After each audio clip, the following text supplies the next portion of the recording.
All right, so we are live, not only here in our boardroom, but also we are live streaming for anyone who at home wants to participate and watch. So first of all, let me welcome Cynthia Wambold, Comptroller for Broome Tioga Bose's Central Business Office.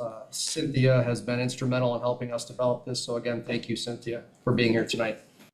Tonight is our third budget workshop and our final budget workshop in regards to, we will have a final recommendation for you. You will adopt a total spending plan tonight. And then on the 20th of May, we'll ask the voters to approve the budget. And then on May 22nd, we will then have another board meeting to accept the results. So we'll talk about all that tonight. And then if there are any questions, please let us know and ask. And Cynthia certainly will help us as needed. So I did miss one important piece. So on May 8th, which is our next board meeting after tonight, we will have a public hearing at 6 o'clock. That meeting is for the public. So we will present basically the same information, but the public can ask questions during that public hearing. It's different than a board meeting where this is a work session for the board, and we take questions during public comment. During a public hearing, we can take questions as we go. So if there is anyone in the public that comes and wants to ask questions, we'll handle that all then. By May 8th, we will also have our budget newsletter. We embedded it into the Spartan, so people will be getting the fourth edition of the Spartan, which will have the budget information in there. And they'll get that ahead of time, and then they can ask questions using that. And then, like I said, the 20th is the budget vote. So tonight's objectives, and these have stayed constant, but tonight it's the landing gear is down. Review and understand the 25-26 budget, and we'll be giving you our final recommendations. So these variables have not changed, and again, I don't want to unnecessarily review them, but a couple items have popped up that are relevant to this. If you look at the consideration of strategic cost savings model, we are going to act on that tonight, and that may or may not obviously weigh in. The uncertainty over federal funding, that still exists. We're still working through that. I know people ask us all the time, what is our exposure? It really depends, and we hate to guess, but that is something that we're still considering and keeping aware of. And then the uncertainty of state funding. Currently, the state does not have a completed budget, which means our numbers are not exact or accurate because we don't have a finished budget. We're obviously making the best judgment based on the information we have. We've been in constant communication with Cynthia. Cynthia's in communication across the region. We're comfortable with the numbers we have, but it's not a finished budget, so we're making these recommendations knowing that we do not have a state budget in place. All right. So long-range projections, we always start our budget development looking ahead. And as we've said before, if you look at our current budget cycle, we are performing positively. If you look at where we're projected in 25, 26, again, now, this is a full 12 to 15 months before that data actually comes to fruition, and a lot of things can change. But we're looking good over the next 3 budget cycles. It's 27, 28, and then 28, 29, where we have to be cautious because we're showing a return to deficits. So again, we love to continue to add to our programs, but we have to be cognizant because when you have deficits, unlike other entities, school districts can't run deficit budgets. You have to balance your budget, which means you have to make sure your expenditures align with your revenues. And so we're trying to be cognizant of our expenditures because the revenue is highly controlled. It's expenditures that we have the most discretion. Now, the nice thing in sitting with regional superintendents, many school districts across our region and across New York State are seeing declining enrollment. We are one of the few school districts that are not. I think that has to do with many things. Partly what we're offering tonight with our music program we're recognizing, but also with all of the course offerings and all of the programs that we do offer. I think that says a lot, and that's why people like to come and buy homes and send their children to our district. We're seeing a positive increase over 5 years, again, based on data we know at this time, and that's a positive. So when you look around the region, You will not see that trend. You'll usually see a downward trend. We're very excited about that. That's good news. So this is our projected fund balance, which is basically how do we expect our budget to finish. And as we've shown the last two budget workshops, we are looking at a surplus, and we're looking at positive growth in fund balance. And remember, fund balance is basically all of your surpluses over time. And obviously that includes reserves and unassigned and money that we have, restricted. But the bottom line is when that number is growing, it means our budget is positive and is financially healthy. So that's a good thing. Our reserves, you'll note, reserves are growing, and reserves are a savings account, restricted. They have specific areas you can use them for, but this is something that we're excited about too, that we're able to put money aside for future years. So when you see deficits in 28, 29, we have some cushion to alleviate some of the immediacy of those expenditure reductions. So this is our working budget. I apologize, it's a little small for those of you in the audience, but there was one item that we wanted to make sure everyone is clear on. We are assigning $1.8 million of our budget surplus, and we're doing it for those three reasons that are bulleted. When we submit a capital project, we submit what we assume and feel comfortable we will be getting back in state aid. And so when you build out the total spending plan, you assume how much state aid you're going to get. When we did our 2019 capital project for Homer Brink, we added 4 classrooms. All 4 classrooms were aided. So we received state aid on all 4 classrooms. In the 2022 capital project, where we're adding 4 classrooms at Maine Memorial, only 1 of the 4 were being aided.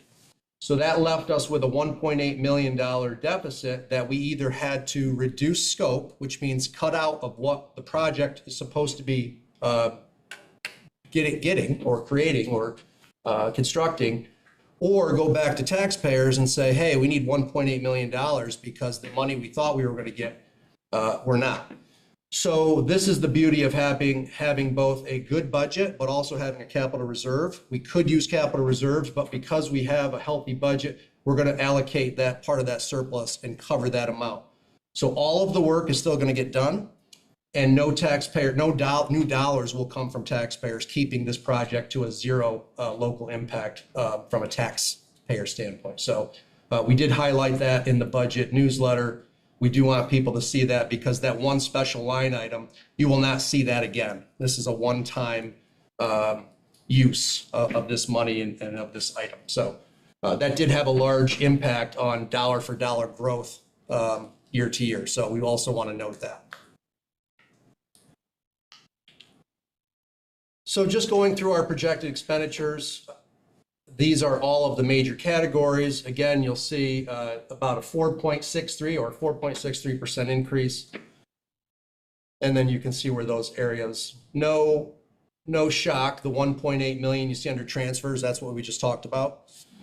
Salaries typically are going to make up your largest increase with benefits. So when you look at our budget lines, our expenditure lines, it's no surprise that salaries and benefits are the largest, mostly the largest categories. BOCES category increases because we're utilizing more special ed services, which is a need. So we really don't have a choice when it comes to providing those needs. So that makes up the majority of the increases in our budget year to year. And this just breaks down those numbers by category. So there's our salaries. And you can see how those are broken down, both instructional and non-instructional. And if you add those up, you can see that's a large portion of our year-to-year increase, as it should be in a people business. We employ people to provide services. Equipment, again, just breaking out that line, slight decrease. Contractuals, which have a lot, and for anyone in the public or who is watching, you'll get all of this information in the budget newsletter. So if you have a specific question about what goes into a particular category or line, we certainly would just reach out and we'll gladly provide that information. Some of it's obvious, some of it's not. That electric line, is that showed the impact of the solar farm? Yep. That negative number at the end? Well, that's a change, yeah. Still a little bit of use. Good. Thanks. Yep. And then our debt and interest, so that's going down this year. That will jump back up next year, excuse me, because our 2022 project will be coming on the books and it will offset that slight decrease from a previous project coming off. And then we get aid to correspond with that. So wanted to make that note.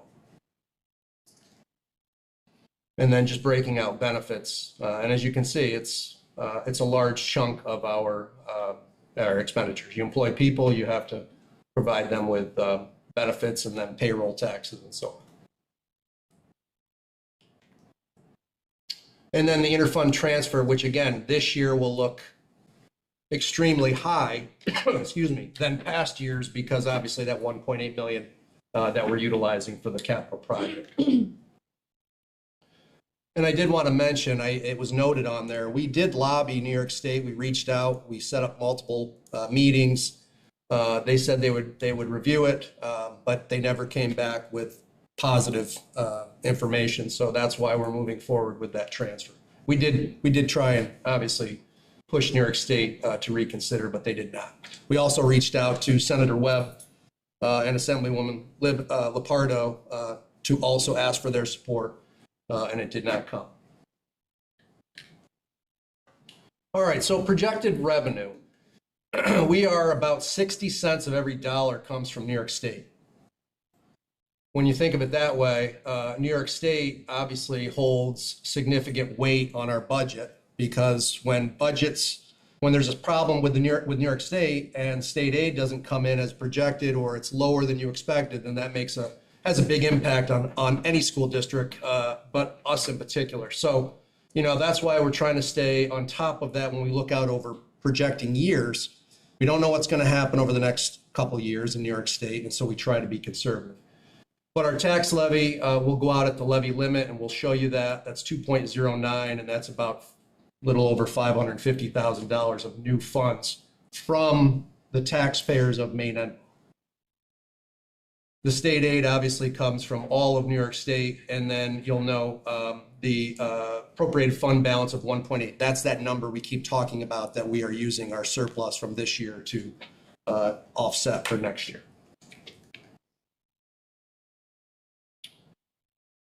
A small item, but many times people will say, what do you mean by other? So this just breaks out the other categories. And you can look through those. And again, anyone who has a specific question, please feel free to reach out or ask. We will provide you with more detail. Not everything is always as obvious.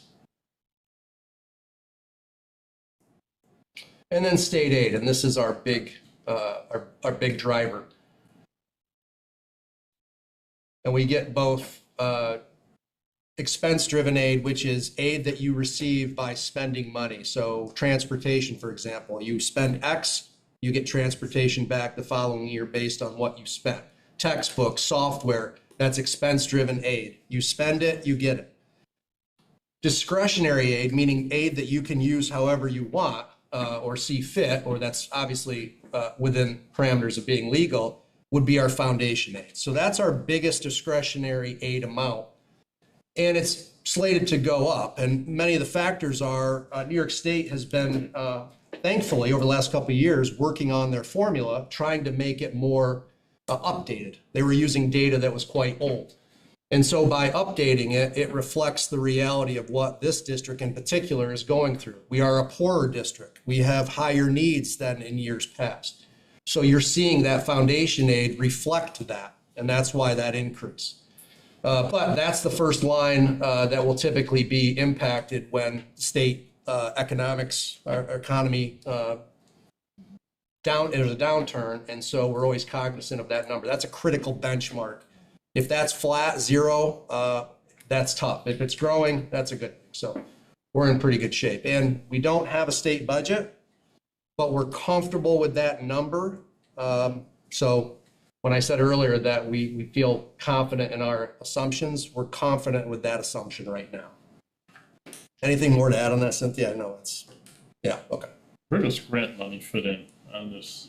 It's not, But we voters plan don't it vote out. on that, it's a separate fund, cafeteria, federal fund, we don't account for those through, with the voters, so. Okay, They're, federal funds, grants are in and outs, if we get 6 million in, 6 million goes out, but they're all audited by our external auditors and goes through the same part over there, but because of the fluctuations in them, they don't fall under. plan it, basically.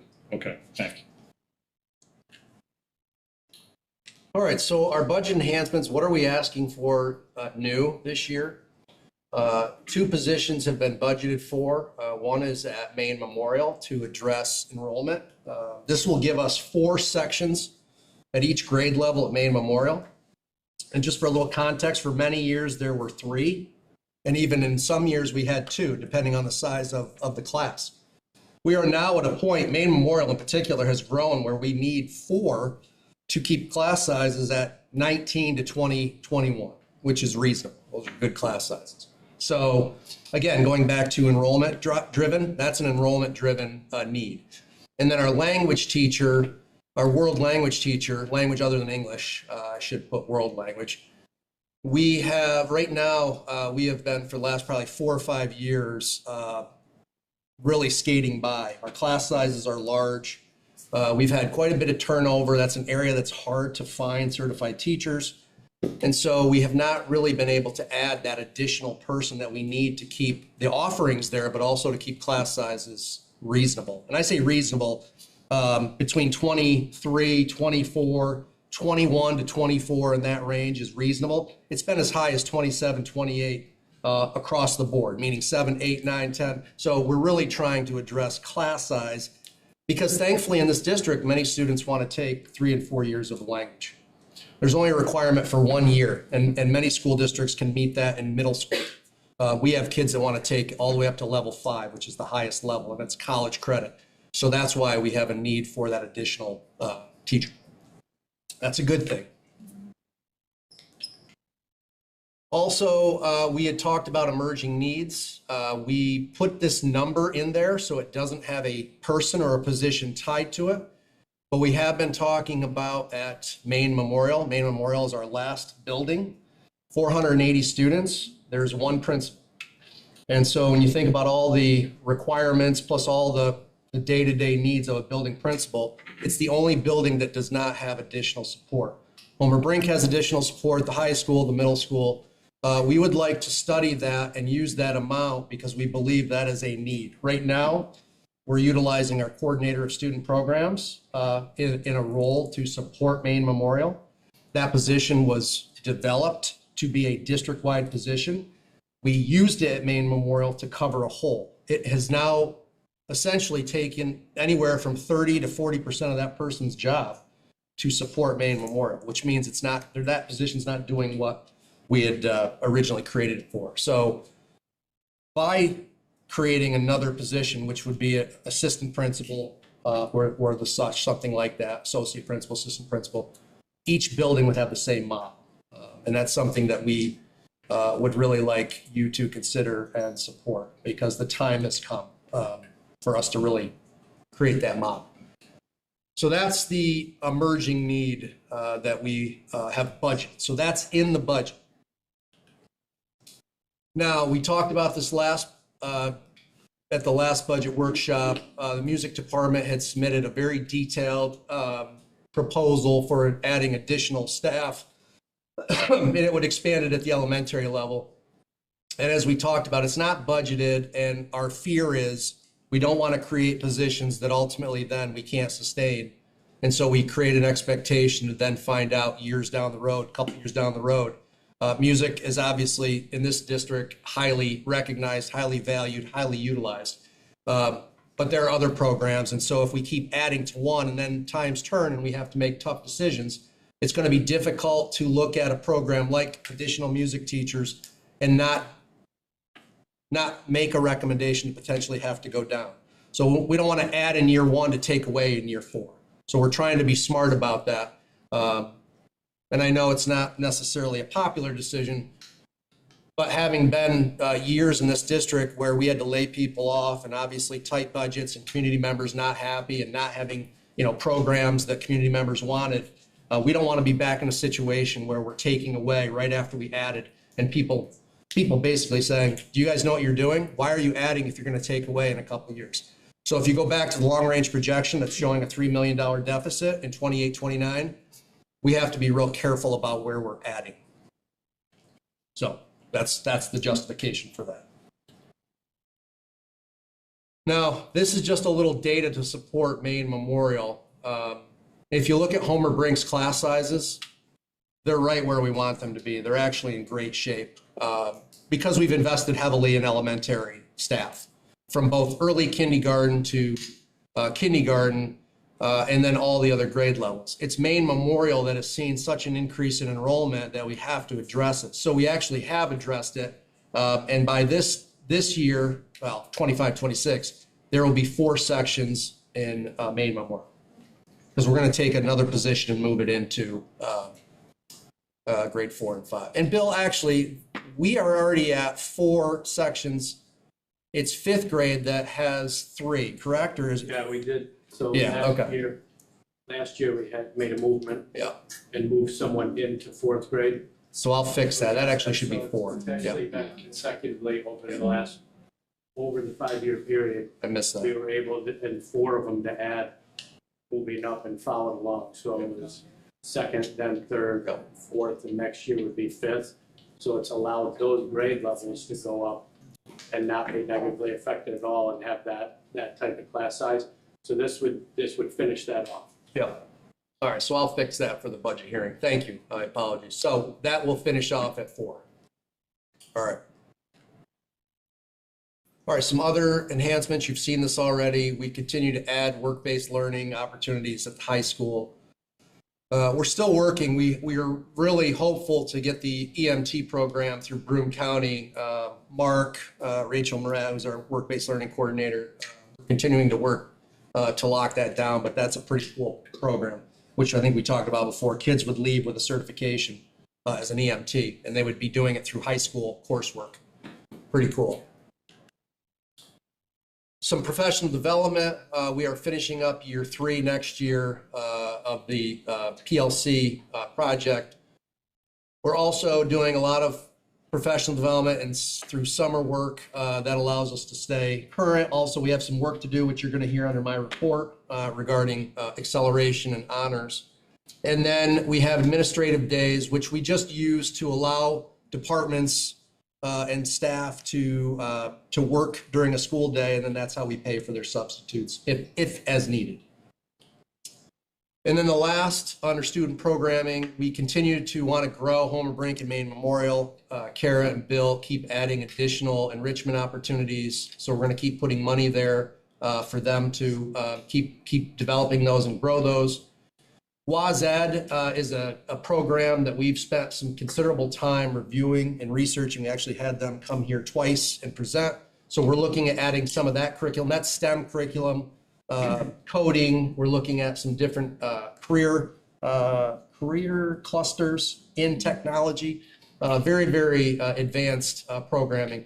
Looking to get that in place at both the middle school and high school. And then a bunch of new courses, and we put this money, that money, $15,000, is to help build curriculum, do some training. But we've got some really cool programming that's coming into the high school, really at the more advanced level for students. But we're excited about those new courses that we're adding. Okay, so for the tax levy, just a little historical walkthrough. In 2012, 2013 is when the tax levy limit law was enacted. It basically created a formula that every school district in New York State was given a number, and then that levy limit was what you could go out and ask your taxpayers for support. If you went 1 percentage point above or 1/10 of a percentage point above the limit, you had to get 60% voter approval. We've never asked for more, so we've always only needed 50.1% or a simple majority. So in the history of the tax levy limit, and there's been 3 years where we went out for actually less than the formula was calculated.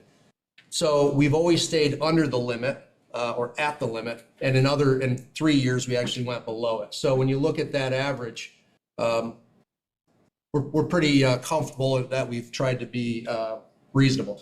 And there's a couple lean years in there where the less than 1%. Again, this is our second largest revenue source. So when you're asking for less than 1% increase year to year, that puts a real strain on your revenue side of your budget. But we thought it was the right thing to do. So I think that's just a representation of responsibility to the taxpayer that we've tried to have. So here's our final recommendations for 25-26. You all have seen these, but these are now final.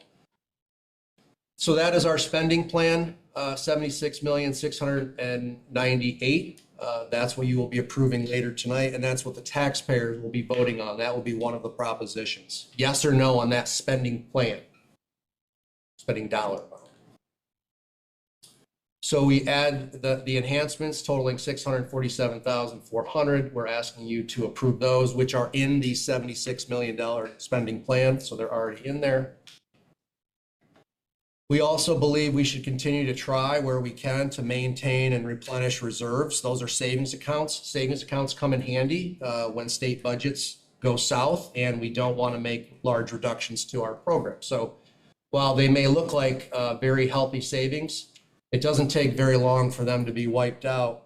And when you wipe them out and you don't have the ability to build them back up, it's just a downward trajectory. So when we can put money away, you try to, because when you can't, you can't. And that's the discipline of this budget. Same thing, we have a board policy that says we will always try and keep our 4%. That 4% is that unassigned, which acts like a checkbook for items that come up during your year. You can keep up to 4%. We've been very good for the last 10 years, I would say, trying to stay at or near 4%. And so that is a recommendation to continue staying disciplined and doing that. We had a lot of discussion, as you saw historically. We've gone back and forth over the last several years. We've gone out for less because when looking at our budgets, we felt it was the right thing to do. So at our last meeting, we discussed this and we agreed that we would go out at 2.09. So we're going to go out at the levy limit for 25-26. We are going to continue to recommend purchasing large diesel buses, and we're buying 6. Probably could do with 4, but the reason we're buying 6 is because next year we are going to be required to begin purchasing zero-emission buses. We're not entirely thrilled about that, and until New York State changes the expectations in the law, we have been purchasing diesel buses so that when we no longer can, we will have some extra to get us through when we have to fully transition over to zero emission. So this is an area that we continue to say to anyone who will listen, we're not ready for this. There's still huge costs that are unknown. We're not ready as a district. Our transportation department is not ready. We don't have the charging stations ready. So we're really hopeful that New York State will push this down at the very least. And I don't know if they'll get rid of it, but they really need to give us more flexibility because next year is the year we have to start making these investments. And they're 3 times more expensive than a diesel bus. So again, we're concerned with that. I did want to note, though, with the federal tariff situation that we're dealing with, we originally were going to go out for $1,065,000. We were advised by sales, our bus transportation sales, to factor in a new tariff number. So that $1,224,000 reflects that potential tariff impact. So that's why that number has changed. Now, if it comes in lower, then we're authorized to spend up to that. If we don't, it turns back into surplus and it's savings. We don't have to spend that much, but we wanted to have enough because at $1,065,000, if that doesn't afford 6 buses, that's what the voters have authorized us to spend. So we wanted to make sure we have a little cushion there, and that was what we were advised to do. So that's why the number changed. So what if our budget is defeated? And we've been very fortunate, but in 2006, it happened. The budget actually wasn't defeated, it was a tie. And so a tie is a defeat. So we have to always consider that it's a possibility. So there is a formula, there's actually 3 steps that we would need to consider, and then there's a formula that is derived through New York State and the formulas, and CBO helps us with that, that if we were to go to a contingency budget, which is a thing, this is the formula we would have to use and where the money would have to come from. But if a budget is defeated on May 20th, there's the 3 options. We can simply change nothing, go back out 30 days later and hope that it is approved. And if it's not, then you have to go to a contingency. We could amend the vote, or the budget, excuse me, say take $1 million out of spending, whatever, we would look at it and make some recommendations. And then go back out and hopefully it's voted on. And if it's not approved, go to contingency. Or on May 20th, actually at May 22nd, if it was defeated May 20th, we could simply go to a contingency budget, approve it on the 22nd, but we would have to make those reductions to the overall spending plan. So while we don't like to think about that, it's still something that could happen, and we want to always be reflective of that and not assume that every budget is going to be approved. Cynthia, what's the most important thing to take into consideration when you look at the contingency budget and required reductions? Why are there required reductions and why are they where they are?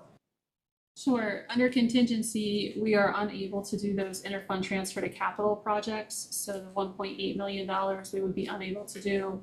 We would be unable to do the $650,000 project that's also in the budget, the annual $100,000 capital outlay, those types of things. We're also unable to purchase equipment other than computer hardware, equipment that's aidable, computer hardware. So no equipment over $5,000. We're not able to make those purchases under contingency. So those automatically have to come out, and that's what you see under equipment and capital, that $2.8 million that will come out. But also please understand that under contingency with that $1.8 million interfund transfer and the $650,000 interfund transfer, we're appropriating those funds. So we would assume that under contingency, we would not appropriate those funds. Okay, so that we would reduce the levy for the other things, but also reduce the appropriation for that portion of it. But then we also have to meet certain other rules, and there's a rule of that the percent of the administrative component of the budget as compared to the total of the administrative and the program portion of the budget, it has to be at a certain level as compared to previous years. And so that's why there would be a required reduction under administration. And once we put all of that in, we also have to make sure that the levy is either equal to or less than the previously approved budget's levy. And so in this case, you would have under contingency, you would have an $88,000 reduction in the levy, or 0.34%. So it's all formula driven, and we would, if we said, yep, we're going to go to contingency, we already know the decisions we would be making. Now that would be an interesting conversation regarding what are we going to do with Maine Memorial, knowing that we were planning on using those funds. So that could delay that, that work. So anyway, again, not to play worst case scenario, but that's what we would have to do if the budget was defeated. So it is a big deal. But again, that's why make that decision in September or May. we could. Yeah. I mean, if it has to be out in June, we'd have to decide on what we want to do on that May 22nd. Yeah, correct. Yep. So not to put a wet blanket on an otherwise positive presentation, that's just the reality of circumstances. And so let me pause, and if there's any questions or anything you want to go back and review or ask questions about, please. Anybody have any questions? I think this is our third budget workshop, and it's been very informative from every single budget workshop we've had. There's been questions all along that you guys have done a great job answering. Appreciate you being here, so I think we're very well informed. Remind me what line item Marathon Health expenditures would come out that's voted on? Health insurance. Health insurance? Yeah. So it'll be under general fund? It won't be contractual, it'll be under the contractual line item? It just follows health insurance.